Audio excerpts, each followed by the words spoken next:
আসসালামু আলাইকুম। প্রিয় দর্শক, অন্য মঞ্চের আলাপ চাইতায় আপনাদের সকলকে আমন্ত্রণ জানাচ্ছি।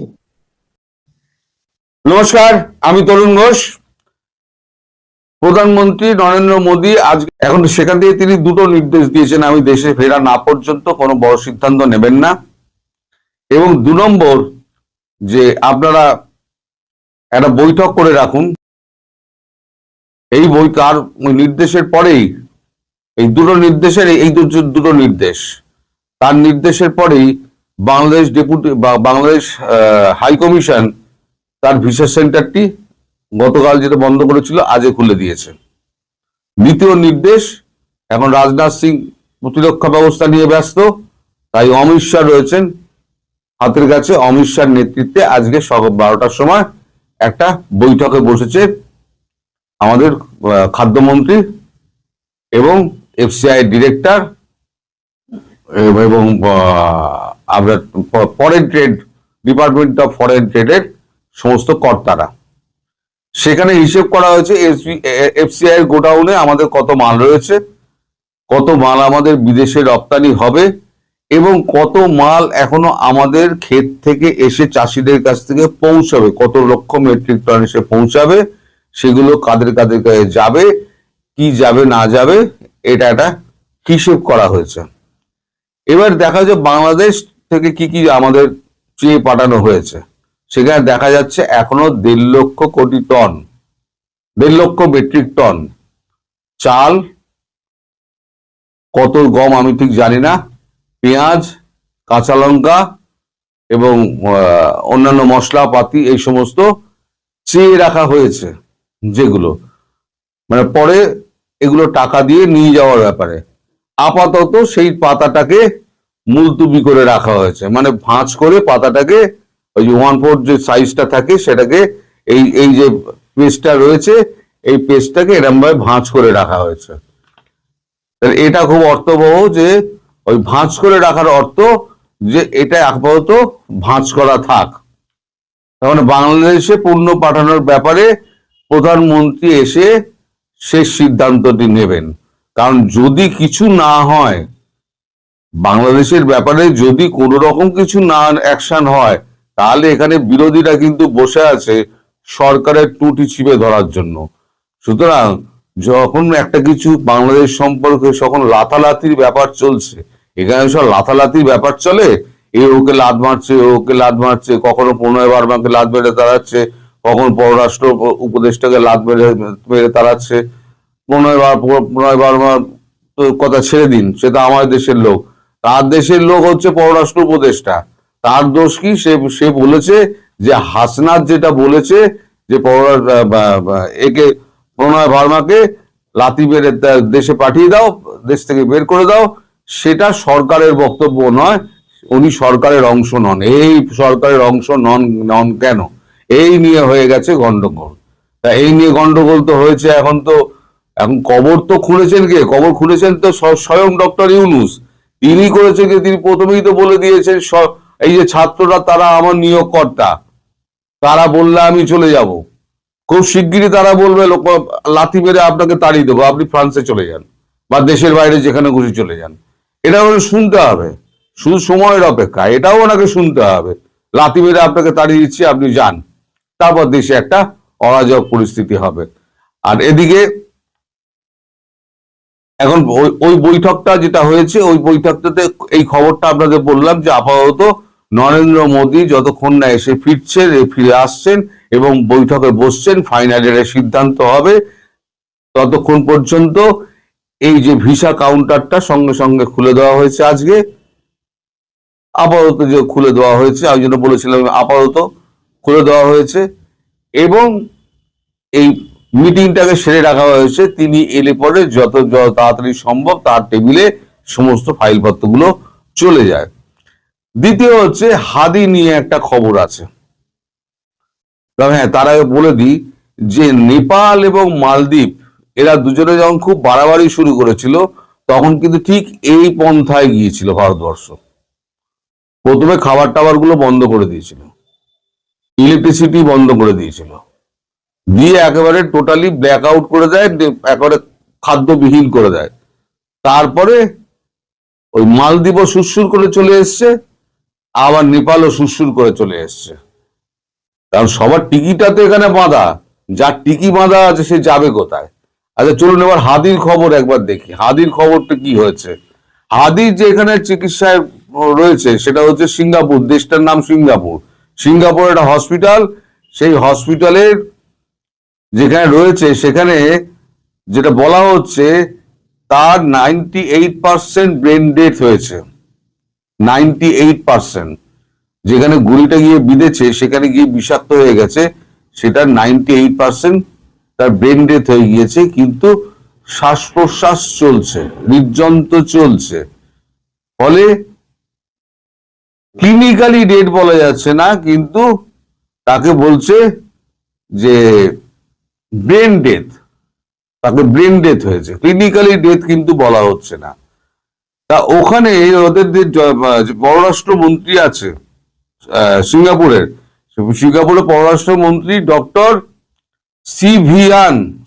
ভিভিয়ান বালাকৃষ্ণন, শুনতে মানে ভারতীয় মনে হলো, আসলে উনি হচ্ছেন বংশগতভাবে ও সিঙ্গাপুরেই আছেন। সিঙ্গাপুরে ওনার বাপ দাদারা চলে গিয়েছিলেন, সেখান থেকে উনি মানুষ হন, তার পৈতৃক পুরুষ ওইখানে রয়েছে, এবং ওখান থেকে রাজনীতিতে এসে তিনি ওখানে পররাষ্ট্রমন্ত্রী হয়েছেন। ভিভিয়ান বালাকৃষ্ণন। আর তিনি বলেছেন যে আমরা একটা অস্বস্তিকর পরিস্থিতির মধ্যে রয়েছি, আমরা লন্ডন পাঠানোর ব্যবস্থা করছি, আপনারা পেশেন্টকে লন্ডন নিয়ে যান, আমাদের এখানে আর এর থেকে বেশি চিকিৎসা কিছু হবে না, আপনারা লন্ডন নিয়ে যান। এবার ডক্টর ইউনূস কি করবেন হাদিকে নিয়ে? তিনি বুঝতে পারছেন তিনি একটা অগাধ জলে পড়েছেন। তার কারণ হচ্ছে হাদির যে সাঙ্গপাঙ্গ আছে এবং যত জিহাদি গোষ্ঠী আছে সব এখন হাদির পাশে এসে দাঁড়িয়ে, তারা তো মানে চার মার্কারটা করতে চায়, অস্থির করতে চায়, তারা সব হাদির পাশে। একদিন হাদির পাশে কেউ ছিল না, এখন শুধু হাদির পাশে সব দাঁড়িয়ে গেছে এবং বলছে হাদির হত্যাকারীকে যদি না ধরতে পারা যায়, যদি ধরা না হয়, তার এই স্বরাষ্ট্র উপদেষ্টা জাহাঙ্গীর আলম চৌধুরী এবং স্বরাষ্ট্র সচিব নাসিমুল গনি, এদের দুজনকে পদত্যাগ করতে হবে, যদি পদত্যাগ না করে এদেরও লাথি মেরে দাঁড়িয়ে দেবো। কারণ যাকে পারছে তাকে লাতাচ্ছে আর কি, তো ভালো লাথি মেরে তাড়াবে উনি। এই জামায়াতের আমির তিনি এ করছেন যে লন্ডন গিয়েছেন আমার তারেক রহমানের সঙ্গে দেখা করতে, ওই আগে টুপি টুপি পরাতে, যে আমাদের সঙ্গে এতে আসুন, কি বলে নির্বাচনে আসুন, আপনাকে প্রধানমন্ত্রী বানাবো, হ্যান ত্যান, এই সমস্ত কিছু টুপিটা বা কিছু একটা দেবেন। তো সেখানে গিয়েছেন, সেখানে আবার রয়েছেন কারা? পাকিস্তান এবং তুরস্কের যারা গোয়েন্দা আছে তারাও কিন্তু ওই ডক্টর শফিকুর রহমানের সঙ্গেই রয়েছেন। আচ্ছা, জামাত চেষ্টা করছে ভারতের সঙ্গে একটা যোগাযোগ করার, ভারতের একটা সম্মতি নেওয়ার চেষ্টা করছে, কিন্তু ভারত তার থেকে কোনো রকম সাড়া পাড়া দেয়নি। আর এই সমস্ত ঘটনার দায় নিয়ে বাংলাদেশে যত ঘটনা ঘটেছে এ পর্যন্ত, তার সমস্ত ঘটনার দায় চাপিয়ে দেওয়া হয়েছে কয়েকজন উপদেষ্টার উপর। তাদের মধ্যে যারা রয়েছেন তারা হচ্ছেন স্বরাষ্ট্র উপদেষ্টা, পররাষ্ট্র উপদেষ্টা, বৃহদায়ন ও গণপূর্ত দপ্তরের উপদেষ্টা, পরিবেশ উপদেষ্টা, আইন উপদেষ্টা, এই কজনকে দায়ী করা হয়েছে এবং বলা হয়েছে তাদের অবিলম্বে পদত্যাগ করতে হবে, নইলে তাদেরও লাথি মেরে তাড়িয়ে দেবে, সব ফুটবলের মতো লাথি মেরে তাড়িয়ে দেবে। আচ্ছা, পররাষ্ট্র উপদেষ্টা, তাকে তো ঘাড় ধোয়ার ধাক্কা দিয়ে তাকে ভারতে পাঠিয়ে দিতে হবে বলে এখন দাবি উঠেছে। এখন শুধু দাবি বাকি রইল কি? বাকি রইল যে ডক্টর ইউনূসকে কবে লাথানো হবে, খুব শিগগিরই লাথানো হবে। এটা বাকি ছিল দেখার ডক্টর ইউনূসের, যে তার নিয়োগকর্তারা তাকে বলছে এবার তোমায় লাথি মেরে বঙ্গোপসাগরে ফেলবো, অথবা তুমি দেশ ছেড়ে তুমি যেখানে যাবে যাও। এটাই তার কপালে ছিল। তো এখন নরেন্দ্র মোদী ফিরুন, নরেন্দ্র মোদী ফিরলে আপনাদের কপালে কি আছে সেটা নরেন্দ্র মোদী বলতে পারবেন। সেটা ভিসা অফিস পার্মানেন্টলি বন্ধ হবে, হাই কমিশন পার্মানেন্টলি বন্ধ হবে, খাদ্য পার্মানেন্টলি বন্ধ হবে, বিদ্যুৎ পার্মানেন্টলি বন্ধ হবে কি হবে না। যদি হয় তাহলে আমাদের দেশের যে বিরোধী দল তারা কিছুটা চুপ করে থাকবে, আর যদি না হয় তাহলে আমার দেশে উত্তপ্ত অবস্থা শুরু হবে। লোকসভা টুকসভা রাজ্যসভা কোনো কিছু বসবে না, কারণ ভারত এখন ইলেকশনের মধ্যে দিয়ে যাচ্ছে, শাসক দল ইলেকশনের মধ্যে দিয়ে যাচ্ছে। এই ইলেকশনের মধ্যে সমগ্র মানে আমার ভারতবাসীর আবেগকে নিয়ে প্রধানমন্ত্রী নরেন্দ্র মোদী খেলবেন, সেটা অত বোকা উনি নন, সেটা আমি জানি। ফলে এই একটা চুটকো বাংলাদেশ থাকলো কি মরলো তার কিচ্ছু যায় আসে না। রাজনীতি হচ্ছে এমন যে নিজের ছেলেকে কেউ ক্ষমা করে না। তো কোথায় একটা পুটকে বাংলাদেশ, তাকে বলি দিতে প্রধানমন্ত্রী নরেন্দ্র মোদী 5 মিনিট সময় লাগবে না সিদ্ধান্ত নিতে। ফলে আমার মনে হয় যেহেতু নির্বাচনটা চলছে, এখন সমস্ত স্টেটে নির্বাচন চলছে এবং এসআইআর হচ্ছে, আপনারা জানেন, আমি বলেছি। এখন এই নির্বাচনের মুখে এই আমাদের বিরোধী দলের কথা না শুনে জনগণের যে আপনার প্রত্যাশা, সবাই তো মানে বাংলাদেশের ওপর ক্ষেপে আছে তাদের এই আচরণের জন্য, ভারতকে এই আক্রমণাত্মক কথা বলার জন্য এবং অপমান করার জন্য। তারা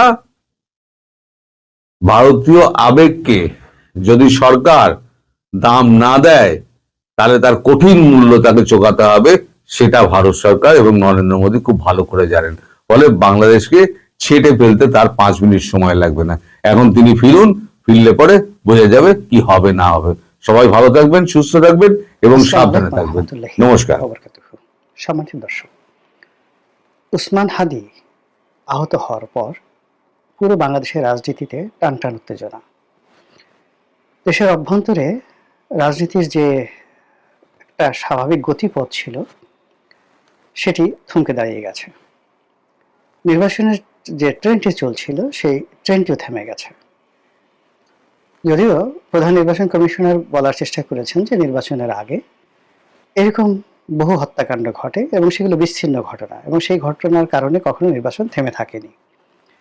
তিনি উদাহরণ হিসেবে অতীতে উসমান হাদির চাইতেও বড় বড় মানুষ যারা হত্যাকাণ্ডের শিকার হয়েছেন, তার মধ্যে সাবেক অর্থমন্ত্রী কিবরিয়া সাহেব, সে কথা উল্লেখ করেছেন। একটা সময় রাশেদ খান মেননের উপরও মারাত্মক আক্রমণ করা হয়েছিল এবং তিনি বাঁচবেন কিনা সেটি নিয়ে যথেষ্ট সন্দেহ ছিল। তো এই সকল ঘটনাও কিন্তু নির্বাচনকে প্রলম্বিত করতে পারেনি। তো তিনি এই যে হাদির উপর যে হত্যাকাণ্ডের চেষ্টা বা গুলি করার যে চেষ্টা, এবং হাদি এখন যেভাবে জীবন মরণ সমস্যায় আছেন, এটাকে একটি বিচ্ছিন্ন ঘটনা উল্লেখ করে নির্বাচনটি সঠিক সময় হওয়ার ব্যাপারে প্রত্যয় ব্যক্ত করেছেন। যদিও তার এই বক্তব্য নিয়ে নিদারুণ সমালোচনা হয়েছে, কিন্তু সমালোচনার মধ্যেই কিন্তু মানে পরিস্থিতি থেমে থাকেনি। অন্যদিকে বাংলাদেশের দুটো ঘটনা মারাত্মকভাবে যাকে বলা হয় যুগান্তকারী একটা পরিণতির দিকে যাচ্ছে। একটি ঘটনা হলো সিঙ্গাপুরের হাসপাতালে হাদির জীবন মরণ সমস্যা। আমি যে ভিডিওটি করছি, যেদিন এই ভিডিওটি করছি সেই দিনের সকালের খবর হলো হাদির শারীরিক অবস্থা ভালো নয়। অন্যদিকে এভারকের হাসপাতালে বেগম জিয়া, তিনিও জীবন মৃত্যুর সন্ধিক্ষণে আছেন। তিনি তার যে ডাক্তার জাহিদ, তার বক্তব্য অনুযায়ী একটা স্ট্যাবল স্থিতিশীল অবস্থায় আছেন। তো যে বয়স 80 বছর বয়স, সেই বয়সে বলার চেষ্টা করা হচ্ছে যে তার শরীর ঠিক ওইভাবে রেসপন্ড না করলেও তার মস্তিষ্ক, মানে বেগম জিয়ার মস্তিষ্ক রেসপন্ড করছে। আবার অন্যদিকে হাদির মস্তিষ্ক রেসপন্ড করছে না, কিন্তু তার বডি রেসপন্ড করছে। এই দুটো ঘটনার চূড়ান্ত পরিণতির উপর, মানে তাদের সুস্থ হওয়ার উপরে অথবা দুনিয়া থেকে তাদের বিদায় নেওয়ার উপর আমাদের রাজনীতির যেটিকে বলা হয় কোর্স অফ অ্যাকশন, সেটি নির্ভর করবে। দ্বিতীয় আরেকটি বিষয়, সেটি হলো বেগম জিয়ার যে অসুস্থ হওয়া নিয়ে সারা বাংলাদেশ তোলপাড় চলছিল। বিএনপি নেতাদের যে আবেগ উৎকণ্ঠা এবং সেটাকে কেন্দ্র করে যত আলাপ আলোচনা, রাজনৈতিক সমালোচনা চলছিল, তা জনাব হাদির আহত হওয়ার পরে এটা রিভার্স হয়ে গেছে। এখন ওই প্রসঙ্গটি বলতে গেলে ধামাচাপা পড়ে গেছে। বেগম জিয়া কোথায় আছেন, কোন অবস্থায় আছেন, এই বিষয় নিয়ে মানুষ এই মুহূর্তে রেসপন্ড করছে না হাদির আহত হওয়ার আগে যেভাবে মানুষ রেসপন্ড করত। অন্য একটি ঘটনা, সেটা হলো জনাব তারেক রহমান সাহেব বাংলাদেশে আসবেন 25 তারিখে। তো 25 তারিখে বাংলাদেশে আসবেন, এটা নিয়েও ঠিক বিএনপির লোকজনের যে আবেগ, উচ্ছ্বাস, উদ্দীপনা, যেভাবে তারা জনাব তারেক রহমান সাহেবকে বরণ করে নেওয়ার একটা প্রস্তুতি তারা নিচ্ছে, বা যেরকম একটা লোক সমাবেশের চেষ্টা তারা করছে, কিন্তু এটা অনেকটা সেই নির্বাচনের তফসিল ঘোষণার মতো ঘটনা ঘটে গেছে। অর্থাৎ সিইসি তফসিল ঘোষণা করেছেন, দৃঢ়তা দেখাচ্ছে নির্বাচন হবে, কিন্তু জনগণের মধ্যে সার্বজনীন যে একটা সাড়া, সেটা নেই। তদ্রূপ তারেক রহমান সাহেব যদি আজ থেকে 2 মাস আগে আসতেন, 1 মাস আগে আসতেন, এমনকি তার মা যেদিন হাসপাতালে গুরুতর অসুস্থ সেই দিনে যদি আসতেন, তাহলে ঢাকা শহরে রীতিমতো মানে কি যে হতো বলা যায় না। কিন্তু এখন ঠিক ওই জিনিসটা নেই। তো বোঝার চেষ্টা করুন যে যখন ভূমিকম্প হচ্ছে, তারপরে ঘূর্ণিঝড় হচ্ছে, প্রবল বর্ষণ হচ্ছে, কিন্তু মানুষের মধ্যে কোনো অনুভূতি নেই। ইট মিনস মানুষ অনেকটা রোজ হাসরের ময়দানে যেভাবে মাতাল অবস্থায়, ভীত সন্ত্রস্ত অবস্থায় ঘুরতে থাকবে এবং ইয়ানফসি করতে থাকবে, ঠিক তদ্রূপ এখন বাংলাদেশের অবস্থা হয়ে গেছে। প্রতিটি বাঙালির জীবনে এই মুহূর্তে অর্থনৈতিক সমস্যা, ব্যক্তিগত নিরাপত্তাহীনতা এবং বেঁচে থাকার সংগ্রাম প্রতিদিন এত প্রবলভাবে আসছে। এর ফলে আমাদের জাতীয় রাজনৈতিক জীবনে যে যুগান্তকারী ঘটনাগুলো ঘটে যাচ্ছে, যেটি নিয়ে রাজনৈতিক দলগুলোর অস্তিত্ব, তাদের সফলতা, তাদের ব্যর্থতা সবকিছু নির্ভর করছে, সেটি নিয়ে সাধারণ জনগণের কোনো আবেগ বা উৎকণ্ঠা কাজ করছে না। তো এই যে প্রেক্ষাপট, এরই প্রেক্ষাপটে যেটি হচ্ছে, হাদির এই ঘটনা নিয়ে রাজনৈতিক যারা নেতৃবৃন্দের একটা অংশ, যাদেরকে বলা হয় দক্ষিণ পন্থা, ধর্মভিত্তিক রাজনীতি যারা করেন, যারা বাংলাদেশে খেলাফত কায়েম করতে চান, যারা বাংলাদেশে ইসলামী হুকুমত কায়েম করতে চান, যারা মনে করেন যে ভারত আমাদের শ্রেণীর শত্রু এবং আমাদের যদি বাঁচতে হয় ভারতের বিরুদ্ধে লড়াই সংগ্রাম করে মাথা উঁচু করে আমাদেরকে বাঁচতে হবে। তো এই গ্রুপটি, এখানে অনেকগুলো 10 থেকে 12টি গ্রুপ রয়েছে প্রকাশ্যে, আর আরো 10 থেকে 12টি গ্রুপ রয়েছে যারা পিছন দিক থেকে বৃহৎ শক্তি কিন্তু রসদ দিচ্ছে। সংগঠন অনেক বড় বড় সংগঠন, কিন্তু সরাসরি সামনে যাচ্ছে না। তো সামনে যারা যাচ্ছে তারা প্রক্সি, 10 থেকে 12টি সংগঠন। ধরুন তাদের যদি লোক সংখ্যা হয় 100 জন, কিন্তু তাদের পেছনে যে সকল মূল সংগঠন রয়েছে তাদের জনসংখ্যা আছে 1000। তো 100 জনকে সামনে দিয়ে 1000 জন পিছনে দিয়ে যে কাজটি এই মুহূর্তে করা হচ্ছে, সেটি হলো নরেন্দ্র মোদীর 14 গোষ্ঠী উদ্ধার করা হচ্ছে, ভারতের উপর চাপ প্রয়োগ করা হচ্ছে, শেখ হাসিনাকে ফেরত দিতে বলা হচ্ছে, তারপর যে উসমান হাদির হত্যাকারী ভারতে পালিয়ে গেছে তাদেরকে ফেরত দেওয়ার কথা বলা হচ্ছে। আরো বলা হচ্ছে যে এই ধরনের ঘটনা ভারত ঘটিয়েছে, ভারতের ঘটিয়েছে অথবা আওয়ামী লীগ ঘটিয়েছে। এই জিনিসগুলো নিয়ে রাজপথ উত্তপ্ত করার চেষ্টা করা হচ্ছে, কিন্তু রাজপথ কিন্তু উত্তপ্ত হচ্ছে না। ওই যে বললাম যে মানুষের বহুবিধ সমস্যা, সেই সমস্যার কারণে তারা যেভাবে ঠিক বেগম জিয়ার স্বাস্থ্য নিয়ে, উসমান হাদির আহত হওয়া নিয়ে, তারেক রহমানের দেশে ফিরে আসা নিয়ে বা নির্বাচন নিয়ে, এই 4টি ঘটনা নিয়ে তাদের যে আবেগ এবং উচ্ছ্বাস থাকা দরকার, তার 1%ও তারা প্রদর্শন করছে না। আবার অন্য সময় যেভাবে ভারত বিরোধিতা বাংলাদেশে মানে যে কোনো জায়গাতে একটা যাকে বলা হয় ছেড়ে দিলেই মুহূর্তের মধ্যে সেটা বারুদ হয়ে যেত, সেটা এখন হচ্ছে না। তো ফলে এই যে যারা নেতৃবৃন্দ এই মুহূর্তে ইন্ডিয়ার বিরুদ্ধে বা ভারতের বিরুদ্ধে রিয়াকশন দেখাচ্ছেন, তারা অনেকেই হালে পানি পাচ্ছেন না, কিন্তু ভারত কিন্তু এটাকে খুব সিরিয়াসলি নিয়েছে। যেমন দুটো ঘটনা, ভারতের যে রাষ্ট্রদূতকে ডেকে পাঠানো হলো পররাষ্ট্র মন্ত্রণালয়ে, এটা এই সময়টিতে খুব যাকে বলা হয় একটা ব্যতিক্রমধর্মী ঘটনা। আবার অন্যদিকে একেবারেই ব্যতিক্রমধর্মী ঘটনা, সেটা হলো দিল্লিতে ভারতের যে নিযুক্ত বাংলাদেশের রাষ্ট্রদূত রয়েছেন তাকেও ডেকে পাঠানো হয়েছে।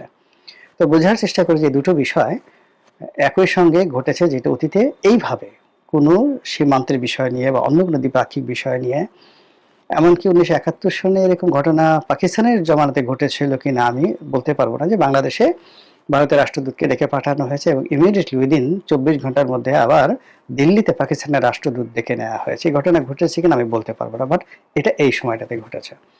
তো ভারত রিয়াকশন দেখানো শুরু করেছে। সেই রিয়াকশনের প্রেক্ষিতে যেটা হলো, ভারত তাদের দূতাবাস বন্ধ করে দিয়েছে, ভিসা সেকশন, এবং কোনো ভিসা ইস্যু করছে না ঘোষণা দিয়ে। অন্যদিকে রাজনৈতিক সংগঠনগুলো ভারতীয় দূতাবাস সেটা ঘেরাও করার কর্মসূচি দিয়েছে পরপর 2 দিন। তারপর তারা বলছে যে যদি ভারত তাদের দাবি না মানে তাহলে দূতাবাসের মধ্যে ঢুকে যাওয়া হবে।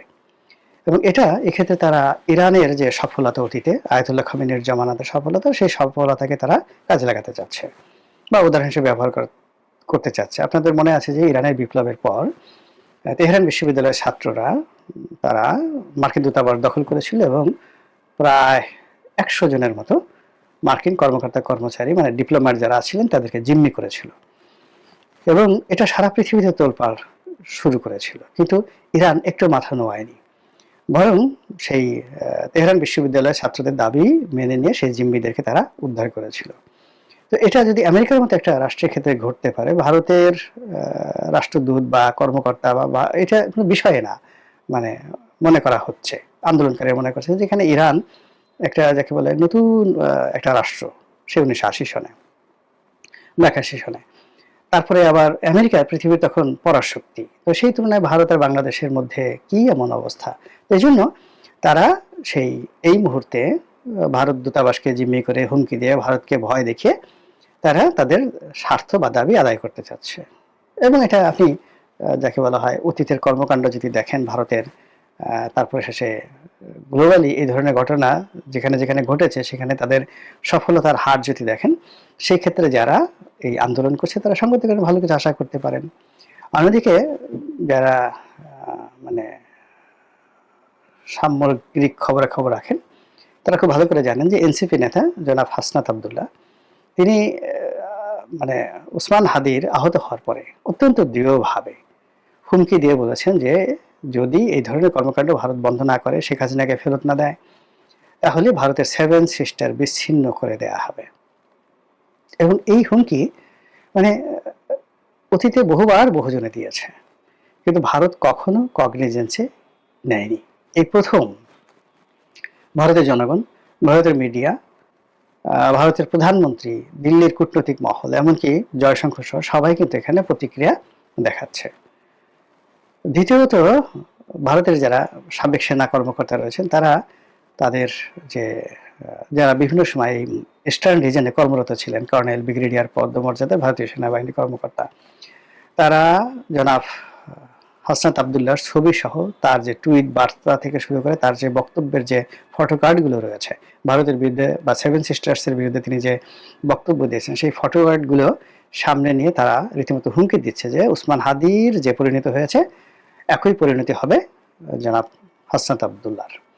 তো এই যে একটা টাগ অব ওয়ার চলছে, সেই টাগ অব ওয়ারের শেষ পরিণতিটা কি হবে আমি বলতে পারি না। তবে একটা বিষয় আমি খুব আশ্চর্য হচ্ছি যে একেবারে তরুণ নেতা, বিপ্লবের একজন তরুণ নেতা জনাব হাসনাত আবদুল্লাহ, তার একটি হুমকিতে যদি ভারত এই মুহূর্তে এভাবে কাঁপাকাঁপি শুরু করে, তাহলে যদি জনাব আলিরিয়ার সাহেব এই হুমকিটা দিতেন, কিংবা ধরুন যদি বদিউল আলম মজুমদার সাহেবের হুমকি দিতেন, এরপর স্বরাষ্ট্র উপদেষ্টা যিনি আছেন তিনিও দিতেন, ব্রিগেডিয়ার শাখাওয়াত দিতেন, তারপর ওই যে একটা কমিশন করা হয়েছে যে বিডিআরের হত্যাকাণ্ডের পিলখানা যে ম্যাসাকারের যে তদন্ত কমিশন, সেই মেজর জেনারেল ফজলুর রহমান সাহেব তিনি যদি দিতেন, তাহলে ভারতের অবস্থা কি হতো। এবং সর্বোপরি যদি স্বয়ং ডক্টর মোহাম্মদ ইউনূস সরাসরি হাসনাত আবদুল্লাহর ভাষায় কথা বলতেন, যদিও তিনি আকার ইঙ্গিতে হাসনাত আবদুল্লাহকে উল্লেখ করে তিনি ভারতকে বলেছেন যে মানে তারা যদি এই কাজগুলো করে তাহলে ইত্যাদি ইত্যাদি, মানে ভারত যে কাজগুলো করছে শেখ হাসিনাকে আশ্রয় দিচ্ছে, তারপর ওসমান হাদির হত্যাকারীকে আশ্রয় দিচ্ছে, তারপর ওখানে বসে শেখ হাসিনাকে কর্মকাণ্ড চালাতে দিচ্ছে, তো এরকম যদি ভারত করতে থাকে তাহলে আজকের তরুণরা যে দাবি দাওয়া করছে সেটি বাড়তে থাকবে। মানে উনি তো ওনার মতো করে, উনি তো জ্ঞানী মানুষ, বুদ্ধিমান মানুষ, তারপরে শেষে আন্তর্জাতিক খ্যাতি সম্পন্ন মানুষ, তার একটা ডিপ্লোম্যাটিক ল্যাঙ্গুয়েজ আছে, তিনি শান্তির দূত, নোবেল বিজয়ী, ফলে তিনি তার মতো করে যে বক্তব্য দিয়েছেন, আর সেই বক্তব্য যদি এখন তিনি হাসনাত সার্জিকদের মতো এভাবে ডাইরেক্ট হইতে দিতেন, আমার কাছে মনে হচ্ছে যে দিল্লি মেজাজ ঠিক রাখতে পারতো না এবং একটা দুর্ঘটনা দিল্লি হয়তো ঘটিয়ে ফেলতো। এবং তাই যদি হয় তাহলে এই যে বর্তমানে বাংলাদেশে যারা মানে একটা পরিবর্তন চাচ্ছেন, পানি ঘোলা করতে চাচ্ছেন, যারা এদেশে আমেরিকানদের উপস্থিতি অনিবার্য করার চেষ্টা চালাচ্ছেন, যারা মানবিক করিডোরের কথা বলছেন, বন্দরের কথা বলছেন, অন্যান্য অনেকগুলো বিষয়, 50 বছর ক্ষমতার কথা বলছেন, 10 বছর ক্ষমতার কথা বলছেন, তারপরে যে সন্দেহগুলো হচ্ছে নির্বাচন বানচাল করার ক্ষমতা, এবং তা করার জন্য এই ভারতের সঙ্গে এখন যে কোনো ভাবে যদি একটু সীমান্তে হলে একটু প্রবলেম তৈরি করা যায়, তাহলে অনেক কিছুতে কেল্লা ফতে হয়ে যায়। আমাদের তকদিরে কি আছে আমরা জানি না, আমি অন্তত জানি না। আল্লাহর সাহায্য চাই, যা কিছু ভালো, যা কিছু কল্যাণকর তিনি যেন তাই আমাদের এই জাতিকে দান করেন। কোনো দেশি বা বিদেশি চক্রান্ত, সেই চক্রান্তের ফাঁদে আমাদের দেশ যেন না পড়ে, আমাদের রাষ্ট্র যেন আক্রান্ত না হয়, এবং আমরা যারা জনগণ, আমরা দীর্ঘমেয়াদী কোনো যুদ্ধের মতো ব্যয়বহুল একটা বিষয় আমরা যেন জড়িয়ে না পড়ি। আল্লাহ আমাদেরকে সবাইকে এই বিপদ প্রিয় দর্শক, সাজ্জাদ কাদেরের শুভেচ্ছা নিন।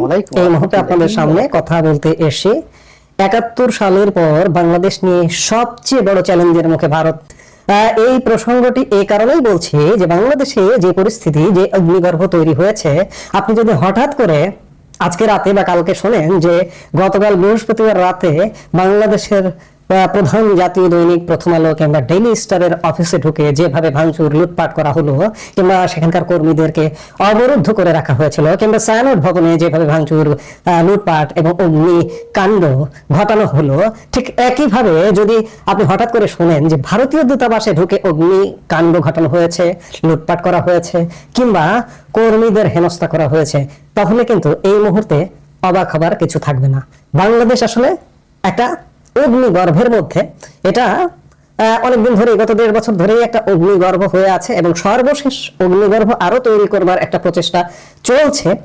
বিশেষ করে আপনারা জানেন যে জাতীয় সংসদ নির্বাচন, ত্রয়োদশ জাতীয় সংসদ নির্বাচনের একটা সময় ঘোষণা করা হয়েছে যে এই সময়সীমার মধ্যে ইলেকশনটা হবে। এই সময়সীমা ঘোষণার ঠিক পরের দিন 11 ডিসেম্বর তফসিল ঘোষিত হলো। 12 তারিখে বাংলাদেশে একটি অনাকাঙ্ক্ষিত ঘটনা ঘটলো। একজন রাজনৈতিক নেতা, ইনকিলাব মঞ্চের আহ্বায়ক ওসমান হাদি, যিনি ঢাকা 8 আসনের স্বতন্ত্র প্রার্থী হিসেবে নির্বাচনী ক্যাম্পেইনও চালাচ্ছিলেন, তাকে নির্বাচনের তফসিল ঘোষণা ঠিক পরের দিন গুলি করে হত্যা করা হলো গত 12 ডিসেম্বর। গতকাল 18 ডিসেম্বর রাতে তাকে বিদেশে সিঙ্গাপুরে মৃত ঘোষণা করা হয়েছে। এই জন্য মনে হয় যে একটা সাজানো গোছানো উপলক্ষ তৈরি করার ছিল, এবং উপলক্ষটা তৈরি হয়েছে। এবং উপলক্ষ তৈরি হবার পরে গতকালকে রাত থেকে আপনারা বাংলাদেশ ব্যাপী রাজধানী ঢাকা সহ সারা বাংলাদেশে তাণ্ডব দেখলেন, এবং সামনের দিনগুলোতে আরো তাণ্ডব হতে পারে। বাংলাদেশে গত 1.5 বছরে আসলে এই পরিস্থিতিটা হবারই কথা। আপনারা জানেন যে গত বছর পরিবর্তিত পরিস্থিতিতে বাংলাদেশে যত জঙ্গি, অপরাধী জেলের তালা খুলে বের করে দেওয়া হয়েছে, যার কারণে গত 1.5 বছর যাবত তাণ্ডব চলছে। এখন তাণ্ডবটা ভিন্ন রকম, এবং এই ভিন্ন রকম তাণ্ডবটা সম্পর্কে নয়াদিল্লি আগেই ওয়াকিবহাল।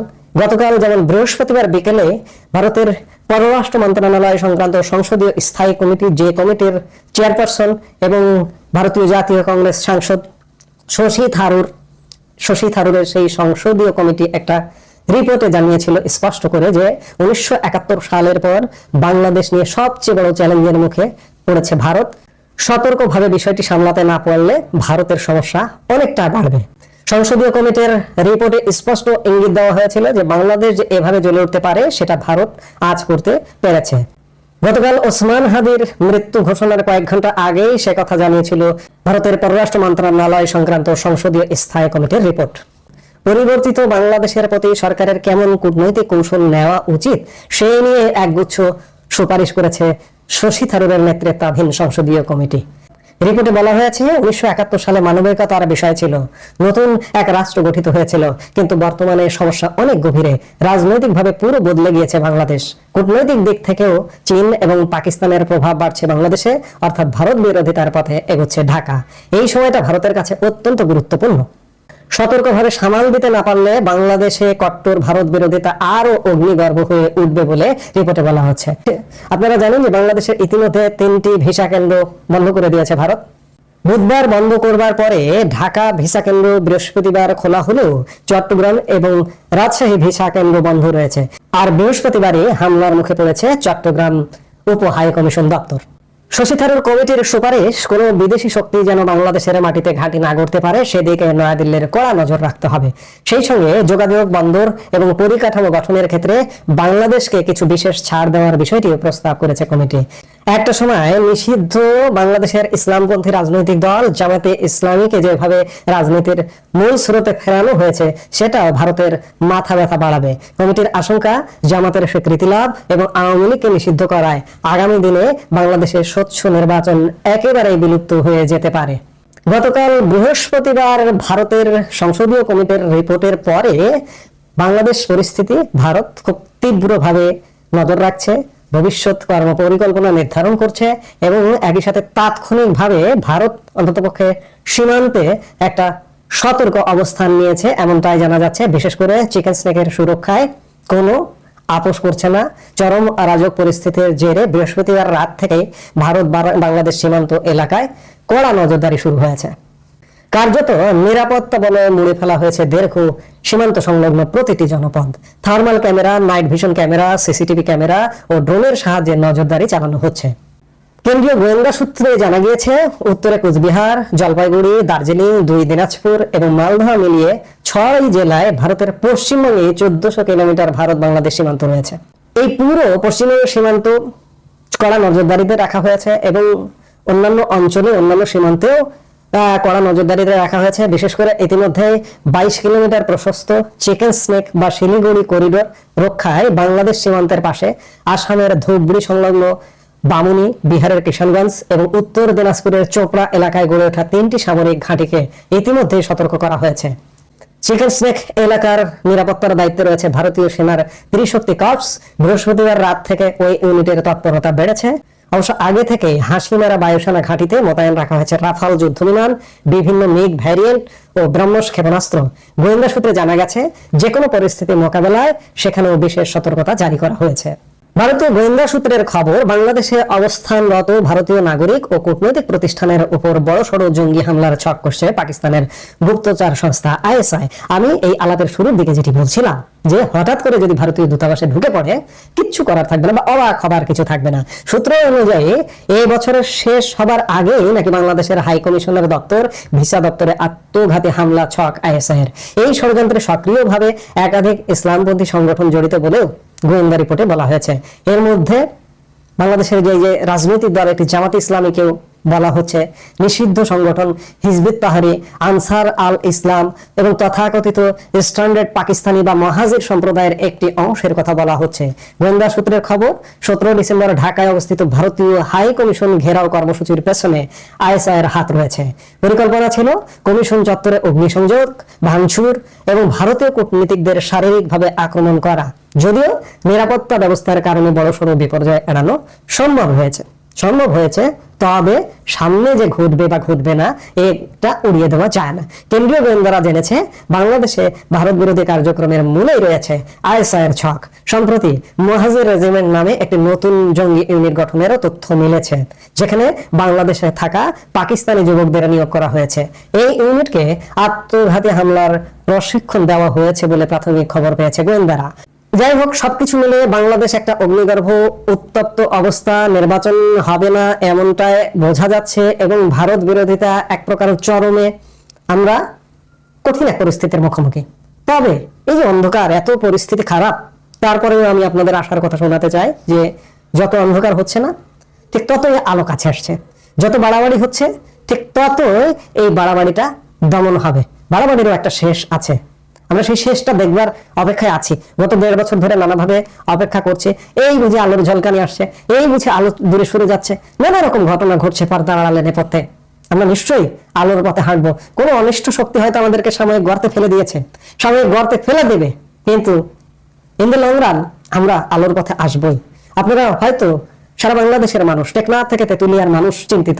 প্রত্যেকটি মানুষ, একটা সাধারণ শ্রমজীবী মানুষের জীবনেরও নিরাপত্তা নেই। এই যে গতকালকে ময়মনসিংহে এক পোশাক শ্রমিক ভাইকে ধর্ম অবমাননার অভিযোগে পিটিয়ে ঝুলিয়ে হত্যা করে ঝুলিয়ে দিয়ে আগুনে পুড়িয়ে দেওয়া হয়েছে। অর্থাৎ কোনো মানুষের নিরাপত্তা নেই। অর্থাৎ আমরা একটা চরম অন্ধকার সময়, এবং নয়াদিল্লি এটা জানে যে বাংলাদেশকে কিভাবে হ্যান্ডেল করবে। তারা ইতিমধ্যেই হ্যান্ডেল করছে শর্ট টার্মে হ্যান্ডেল করছে, তারা সীমান্তে নজরদারি বাড়িয়েছে, নিরাপত্তা বাড়িয়েছে, এবং লং টার্মে বাংলাদেশকে কিভাবে হ্যান্ডেল করা যায় তারা সেই কর্মপরিকল্পনা করছে। এবং বাংলাদেশ রক্ষা করারও, যারা রক্ষা করতে পারে, যাদের দ্বারা রক্ষা হতে পারে, সুরক্ষা হতে পারে, তারাও পরিকল্পনা করছে। আমরা নিশ্চয়ই রক্ষা পাবো, আমরা সেই রক্ষা পাওয়াটাই দেখতে চাই। এই মুহূর্তে পর্যন্ত সবাই ভালো থাকুন, সুস্থ থাকুন। আমাদের ভিডিওগুলো নিয়মিত পেতে সাবস্ক্রাইব করুন Sajjad Kadir and the legends YouTube channel, এবং লাইক, কমেন্ট, শেয়ার করে